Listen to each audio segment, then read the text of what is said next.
नियतीलाही मदत लागते. काही काही माणसं जन्माला येतानाच सुखी माणसाचा वॉश अँड वेअर सदरा घालून येतात. वॉश अँड वेअर असं म्हणायचं, पण या थोर लोकांनाही गरज पडणार नाही असे त्यांचे योग. किंवा तशी गरज पडलीच तर लॉन्ड्रीचं दुकान यांच्या इमारतीत तळमजल्यावर असतं. वरच्या मजल्यावरून नुसत्या टाळ्या वाजवल्या तरी या महाभागांना एकदम तव्यावरची पोळी म्हणतात त्याप्रमाणे गरम गरम कपडे घरपोच मिळतात. यांचा वाणी घरपोच सामानात साध्या दळलेल्या मिठाच्या ऐवजी चुकूनही खडे मीठ पाठवणार नाही. या सुखी माणसांना मिठाला जागवणारा फक्त वाणीच भेटतो असं नाही, तर खुर्च्यांना वेत बसवून देणाराही, दिलेल्या तिथीवर काम करून देणारा भेटतो. पावसाळ्यात ह्यांची घरं नेमकी पलंग ठेवला आहे तिथं गळत नाहीत. घराला नवीन रंग दिल्यावर भिंतीला टेकून डोक्याच्या तेलाचे भिंतीवर नकाशे उठवणारे पाहुणे या सुखी माणसांच्या घरी येत नाहीत. डबेवाल्यांकडून या मंडळींचा डबा कधीही बदलून दुसऱ्यांच्या पत्त्यावर जात नाही. ही माणसांची मुलं नाकात चिंचोका अडकवून घेत नाहीत. इतकंच नव्हे तर त्यांना दातांचाही त्रास होत नाही. या माणसांच्या बुशर्टची बटणं जशी संपावर जात नाहीत, त्याचप्रमाणे घाईत असताना चपलेचा अंगठाही अचानक हाफ डे कॅज्युअल घेत नाही. या पुण्यवंतांना चष्म्याचा नंबर पहिल्याच फटक्यात अचूक देणारा चष्मेवाला भेटतो. या आसामी जर कधी सिनेमाला गेल्या तर उंच मानेचा माणूस यांच्याच खुर्चीसमोर येत नाही. इतकंच नव्हे तर मध्यंतरात यांनी जर शेंगदाणे घेतले तर त्यातला शेवटचा दाणा खवट निघत नाही. रेल्वे स्टेशन या मंडळींच्या घरापासून हाकेच्या अंतरावर असतं, तर बस स्टॉप कुजबुजण्याच्या अंतरावर असतो. या महाभागांच्या घराजवळ नुसतीच इंडियन एअरलाइन्सची बस थांबते असं नाही, तर पोस्टाची मोबाईल बस योजना भारत सरकारनं या जमातीसाठीच सुरू केली असावी अशी शंका येते. सुखी माणसांची सासूरवाडी यवतमाळसारख्या लांबच्या गावी असते, पण बायकोचा मामाच असिस्टंट स्टेशन मास्टर असतो, त्यामुळे तिकीट घरपोच. अशा मोजक्याच भाग्यवंतांपैकी एक किंबहुना एकमेव असा दिनेश वाईकर.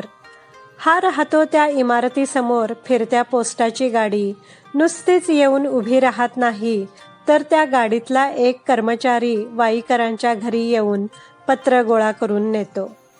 आयुष्यात इतर गोष्टी लाभल्या तरीही घरमालक लाभणं म्हणजे शनीचा खडा लाभल्यासारखं.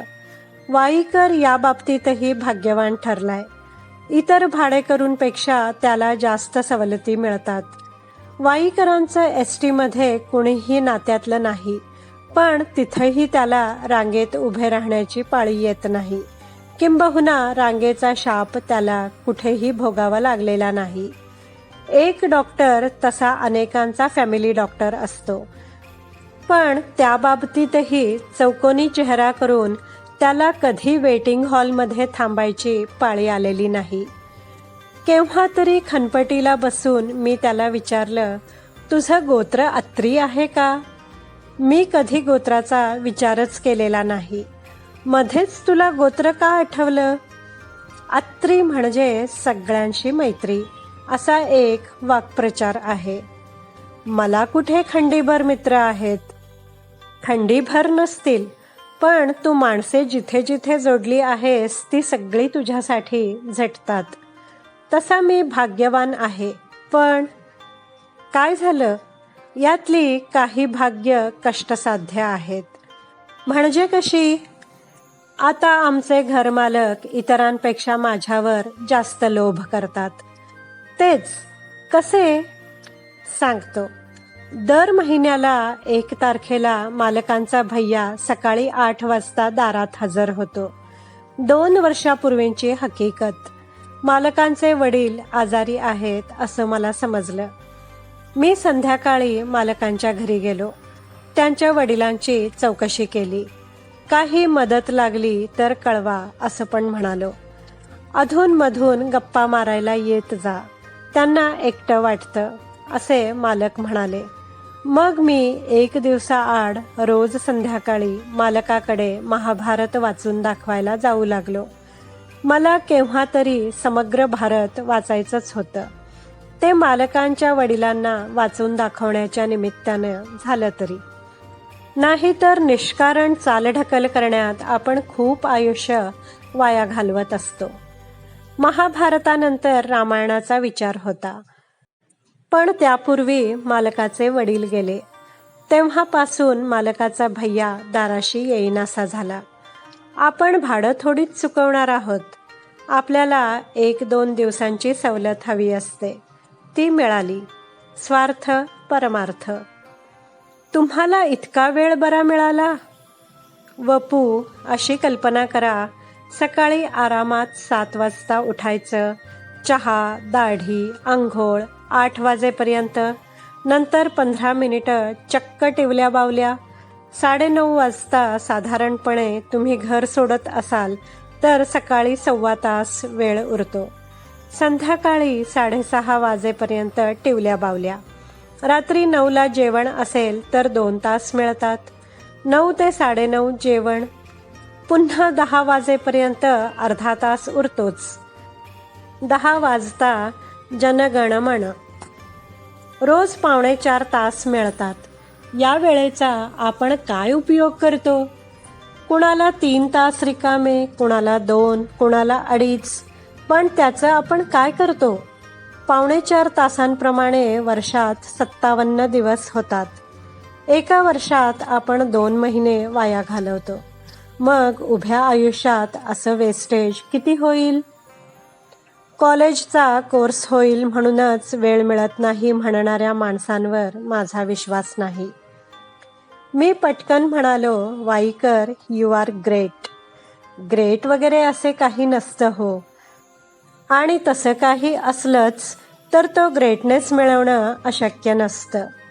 अगदी छोट्या छोट्या गोष्टी करून आयुष्य सोपं करता येतं. तेच कसं? माझ्या घरासमोर पोस्टाची गाडी थांबते. हा भाग्य नशिबाचा. एकदा धूमधडाक्याचा पाऊस पडत होता. मी चहाचा कप घेऊन गॅलरीत उभा होतो. मला एकाएकी त्या व्हॅनमध्ये काम करणाऱ्या माणसांची कीव आली. ती गाडी सुटायच्या आत मी त्यांना किटलीभर घरचा चहा करून पाठवला. त्याची जाणीव ठेवून त्यांचा माणूस घरी येऊन माझी पत्र न्यायला लागला.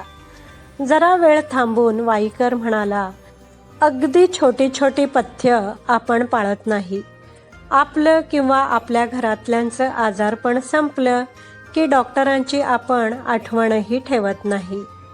माझ्या फॅमिली डॉक्टरला माझं दर महिन्याला एक पत्र नक्की जातं, केवळ ख्याली खुशाली कळवण्यासाठी.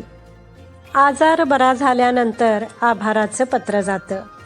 या उलट RCVPलाही दाद न देणारे महाभाग इथे आहेत. तुमचा शब्दनशब्द पटतोय मला. एसटीतला PRO असाच परिचयाचा झाला.